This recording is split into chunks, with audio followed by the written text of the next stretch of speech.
This is an old family recipe. So this recipe has been made for generations and generations, which is kind of cool.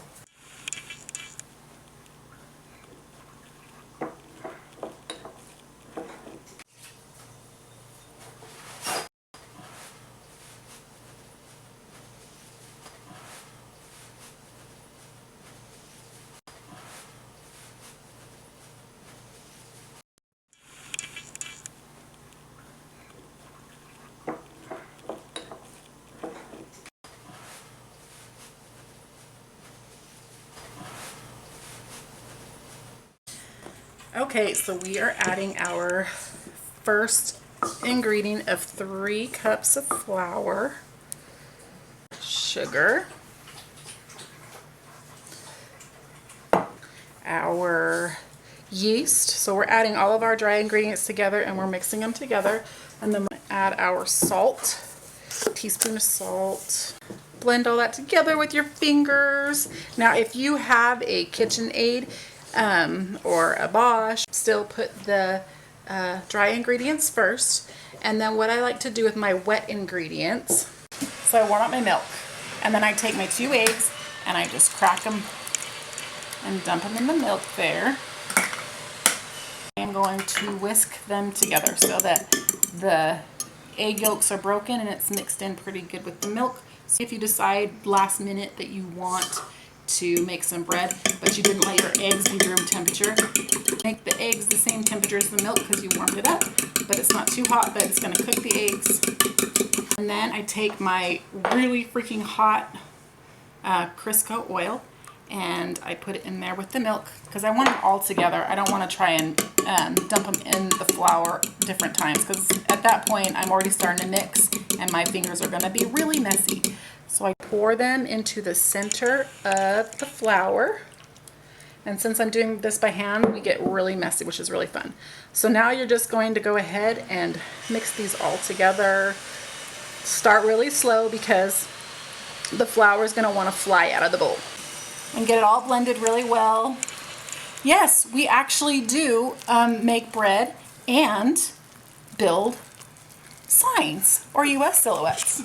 So you might be hearing in the background Jonathan cutting wood in the shop. Kind of want to get most of the lumps of the flour out at this point.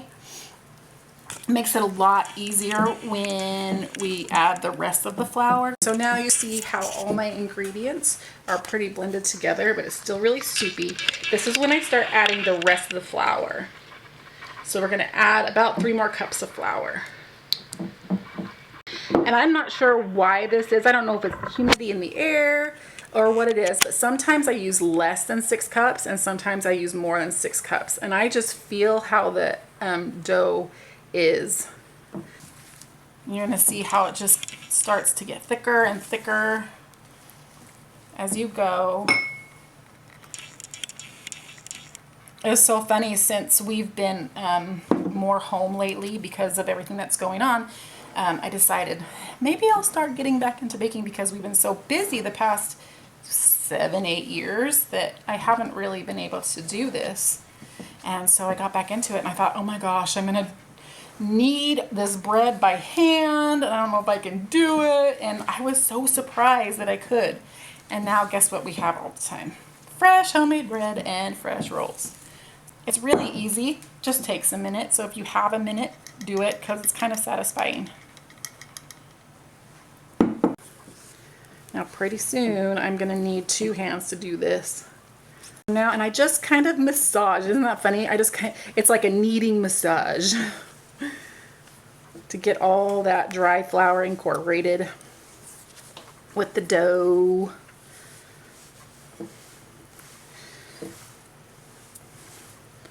But like this is so, it's quite satisfying that you're like squishing it and you're twisting it. Okay, so now it's starting to get tougher and I'm going to start flipping it around because the flour is going to want to stick to one side and it's not really going to want to blend in, so I flip my dough around. You'll be able to tell also by like the toughness of the bread if you're starting to get enough flour in there, you're going to want it to be sticky. You're not going to want it to be dry in your hands. So it's going to still want to stick to you, because if you get it too dry, it's going to be a really dry bread and it's not going to rise very well. Now, like I said, these are things that I've learned just by doing it. People out there probably have like better techniques or better explanations, but not me. It's just me in my kitchen, raising boys and feeding them when they were little and figuring out how to do this thing. So now I'm getting to the end of it and I'm kind of feeling like it's done. I don't want to add any more flour to it because it's kind of starting to feel tough. So I want to just roll it up, get it off of my hands as much as possible. Kind of sit in a ball there, and you're going to let it rise. You're going to let it double in size. And what I do is I always put either, if you have a nice cheesecloth, you can get that wet and put it over the top. It's not really sticking to my fingers now that I have it off. So that's how you want it. I don't have any of those towels. I just wet a couple napkin and then set it over, because you want to make it stay moist while it is, that's a gross word, moist. You're going to want to stay moist while it's rising. Okay, so now I am putting on the wet paper towel. Maybe I'll buy a nice cheesecloth or towelette thing or something. And I just lay that over and I let it double in size. And that takes usually about 30 minutes.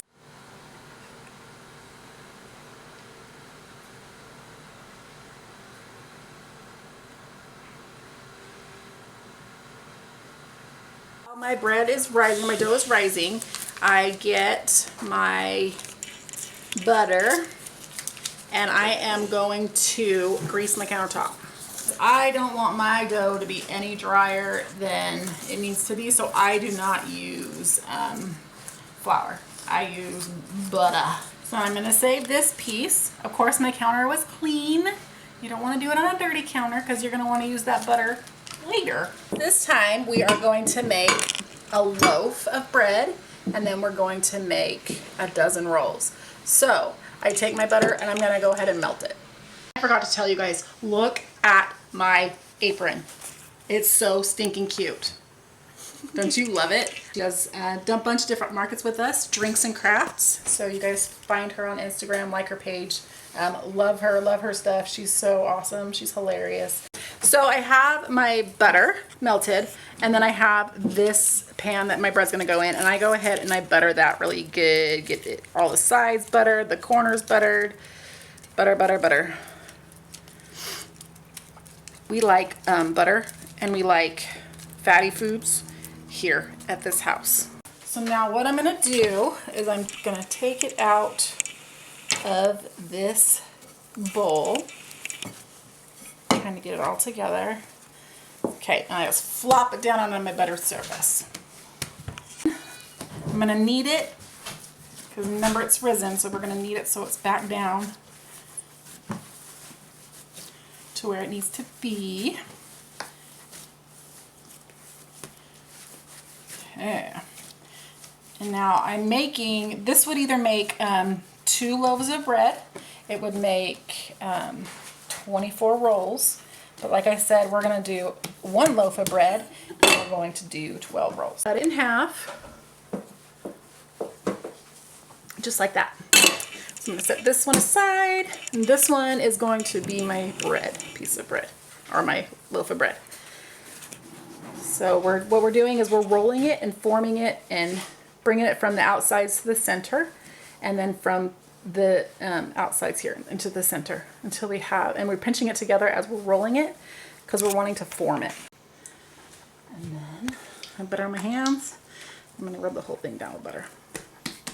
Then I'm going to put it in this pan just like that, and then I'm going to put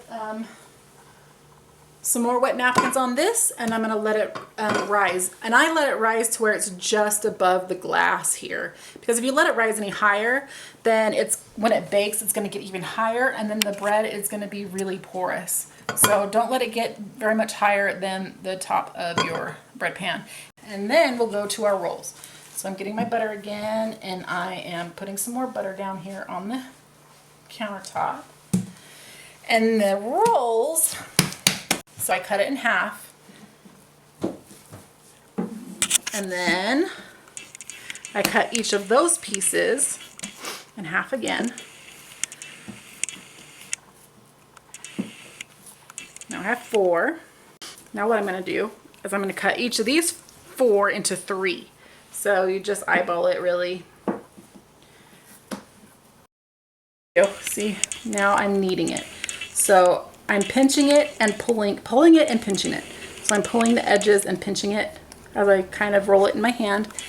And you'll see that you're going to make a little kneaded ball, just like that. So I'm going to roll it around the butter because the butter goes to the center, and then I'm going to bring it to the one edge.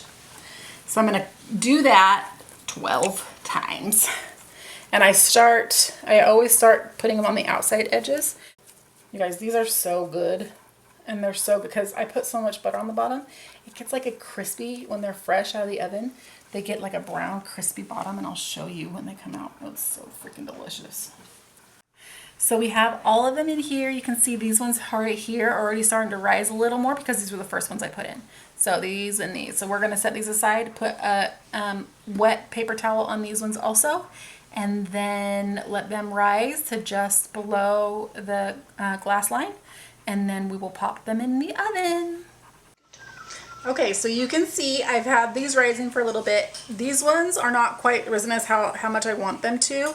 So, but this one, you can see how it is now touching the napkin, and it's where I want it to be on here.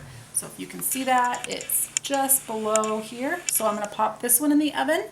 350 for 25 minutes. It depends, 20, 25, 30 minutes. I usually go more towards the 30 minutes just because I like my crust a little darker.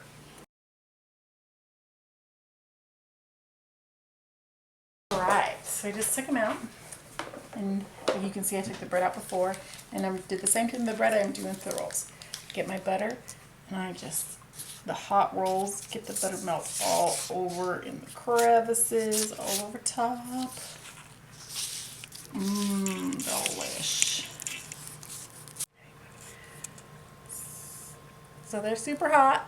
Oh, look at that. Look at that steam come. Oh, look at that. See that bottom? So crispy. Thank you guys so much for joining us. Hope you enjoyed it.